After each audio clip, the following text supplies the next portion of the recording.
દીપ્તિબેન સોલંકી, રાજકોટ શહેર મહિલા કોંગ્રેસ પ્રમુખ. દીપ્તિબેન, આજે કલેક્ટર કચેરીએ આવેદન લઈને આવ્યા છો. શેનું આવેદન છે અને કેટલા લોકો આવ્યા છે? આજે અમારી સાથે લગભગ 150 થી 200 લોકો છે જે કોઠારિયા સર્વે નંબરમાં રહે છે અને તે જમીન છે ત્યાં સાવ જંગલ વિસ્તાર જેવું છે ને ત્યાં 150 થી 200 લોકોના મકાનો આવેલા છે. તદ્દન ગરીબ ને નાના માણસો છે.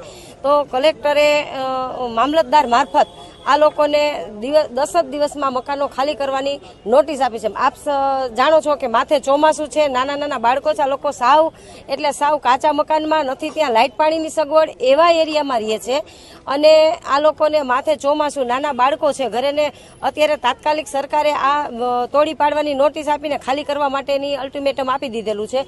તો અમારે આજે એવું આવેદન અમે આપીએ છીએ કે આ લોકો, તમે જોવો જ છો કે રાજકોટની અંદર યુએલસીની ફાજલ જમીનની અંદર ઘણા બધા કારખાના, ઘણા બધા મકાનો અને ઘણું બધું બિનકાયદેસર રીતે ઊભું છે. તો સરકારને એ ધ્યાનમાં નથી આવતું. અમુક વોર્ડની અંદર તમે હમણાં જ કદાચ વાંચ્યું હશે, છાપામાં કે પ્રેસમાં આવી ગયેલું છે કે વોર્ડ નંબર 9માં અમુક રાજકીય વગદારોની મિલીભગતથી કરોડો રૂપિયાનું બિલ્ડિંગ ઊભું થઈ ગયું છે જે ભાડે દેવાઈ ગયું છે અને એમાંથી અમુક મિલકતો વેચાઈ પણ ગઈ છે. તો એ શું સરકારના નજરમાં નથી આવતી?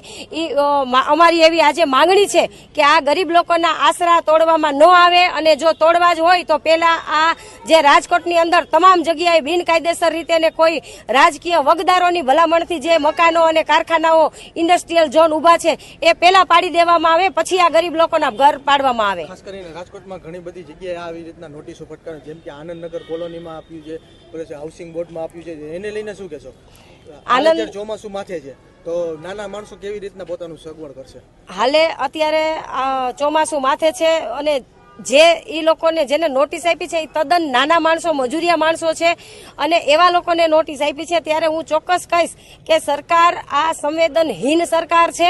આવા માથે ભર ચોમાસું આવતું હોય ત્યારે આ લોકોને ખાલી કરાવે, એની બદલે રાજકીય વગદારોના મોટા મોટા બિલ્ડિંગો ઊભા છે ને એ પહેલા તોડી પાડવા જોઈએ. તો ખરેખર સાચી વાત કહેવાય. અને આ લોકોને વૈકલ્પિક જગ્યા પણ આપતા નથી અને સીધી તોડવાનું જ નોટિસ આપી જાય છે. આ પણ ખરેખર ખોટું છે. પહેલા તમે આવા રાજકીય વગદારોની બિલ્ડિંગ તોડો, સરકારી જમીનોમાં, ફાજલ જમીનોમાં, એટલે યુએલસીની જમીનોમાં જે બંગલા બનાવી દીધા છે, કારખાનાઓ ઊભા કરી દીધા છે, ઇન્ડસ્ટ્રીયલ ઊભું કરી છે, એ તોડવામાં આવે એવી અમારી માંગ છે. પછી આ ગરીબોના ઘર તોડવામાં આવે.